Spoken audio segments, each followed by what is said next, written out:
নমস্কার বন্ধুরা, আমি প্রতিমার হেসেলে আরও একটি নতুন রেসিপিতে আমি আপনাদের সবাইকে স্বাগত জানাই। আজ আমি আপনাদেরকে তৈরি করে দেখাবো জিরা রাইস। বানানো তো একেবারেই সহজ, মাত্র এক বাটি চাল দিয়ে খুব সহজেই বানিয়ে নিতে পারেন এই রেসিপিটি। আসুন তাহলে দেরি না করে দেখে নেওয়া যাক আজকের রেসিপিটি বানাবার জন্য নিয়েছি এক বাটি পরিমাণ বাসমতি চাল। এখন চালগুলো একটা বড় পাত্রের মধ্যে নিয়ে জল দিয়ে খুব ভালো মতো পরিষ্কার করে ধুয়ে নিতে হবে। 2 থেকে 3 বার জল বদলে চালগুলো খুব ভালো মতো পরিষ্কার করে ধুয়ে নিয়েছি। আর দেখুন চালের মধ্যে সামান্য পরিমাণ জল রেখেছি। এখন ঢাকা দিয়ে 15 থেকে 20 মিনিট রেখে দিতে হবে। এরপর গ্যাস ওভেনে একটা পাত্রের মধ্যে 2 গ্লাস পরিমাণ জল দিয়ে গরম হওয়ার জন্য আগে থেকেই বসিয়ে দিয়েছি। দেখুন জল ফুটতে আরম্ভ হয়েছে। এই সময় জলের মধ্যে দিয়ে দিলাম পরিমাণ মতো লবণ। নিয়েছি এক টুকরো পাতিলেবুর রস হাতের মধ্যে চিপে নিয়ে লেবুর খোসা সহ দিয়ে দিলাম জলের মধ্যে। এরপর আগে থেকে ভিজিয়ে রাখা চালগুলো দিয়ে দিতে হবে গরম জলের মধ্যে। এরপর নাড়াচাড়া করে খুব ভালো করে মিশিয়ে নিতে হবে। মিডিয়াম ফ্লেমে রান্না করে নিতে হবে। এমনভাবে ভাতগুলো সেদ্ধ করতে হবে যাতে করে ভাতগুলো সুসেদ্ধ হয় এবং ঝরঝরে থাকে।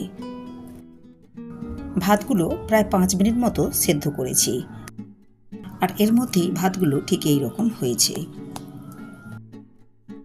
আরও 1 মিনিট মতো রান্না করে নিতে হবে। ভাতগুলো আরও 1 মিনিট মতো রান্না করে নিয়েছি, আর হাতের মধ্যে নিয়ে দেখিয়ে দিচ্ছি ভাতগুলো সেদ্ধ হয়েছে। 80% মতো সেদ্ধ করেছি। এর থেকে বেশি সেদ্ধ করব না, এতে করে ভাতগুলো ঝরঝরে হবে না। এই অবস্থায় ভাতের মধ্যে থেকে জল ঝরিয়ে নিতে হবে। জল ঝরিয়ে নেওয়ার জন্য এখানে একটা ছাঁকনি নিয়েছি। ছাঁকনির মধ্যে ভাতগুলো দিয়ে জল ঝরিয়ে নিতে হবে। এরপর ভাতগুলো একটু ছড়িয়ে নিতে হবে। এতে করে ভাতগুলো খুব সহজে ঠান্ডা হয়ে গিয়ে একটার সাথে আর একটা জড়িয়ে যাবে না।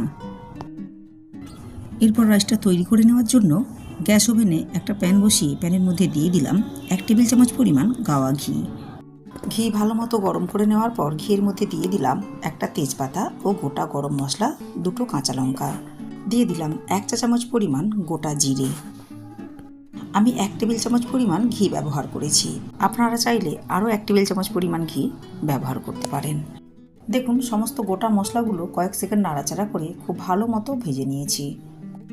এখন এর মধ্যে দিয়ে দিতে হবে আগে থেকে তৈরি করে নেওয়া রাইস। সমস্ত উপকরণগুলো নাড়াচাড়া করে খুব ভালো মতো মিশিয়ে নিতে হবে। দিয়ে দিলাম পরিমাণ মতো লবণ। ভাতের মধ্যে লবণের ব্যবহার করেছি, এর জন্য লবণের পরিমাণ একটু বুঝে দিতে হবে। দিয়ে দিলাম 2 টেবিল চামচ পরিমাণ গুঁড়ো করে নেওয়া চিনি। এরপর উপর থেকে ছড়িয়ে দিলাম সামান্য পরিমাণ ধনেপাতা কুচি। এরপর নাড়াচাড়া করে মিশিয়ে নিলেই তৈরি হয়ে যাবে সহজ রেসিপিটি জিরা রাইস। রেসিপিটি যে কোনো রকম নিরামিষ কিংবা আমিষ পদের সাথে খেতে খুবই ভালো লাগে। আমার আজকের এই জিরা রাইস রেসিপিটি বাড়িতে বানাবেন। রেসিপিটি ফেসবুক থেকে দেখলে পেজটিকে ফলো করে নেওয়ার অনুরোধ রইল। ইউটিউব থেকে দেখলে চ্যানেলটাকে সাবস্ক্রাইব করে পাশে থাকা বেল আইকনটি প্রেস করে নেওয়ার অনুরোধ রইল। এতে করে আমি চ্যানেলে যখনই কোনো নতুন ভিডিও আপলোড করব সাথে সাথে নোটিফিকেশন পৌঁছে যাবে আপনার কাছে। ভালো থাকবেন, সুস্থ থাকবেন। ধন্যবাদ।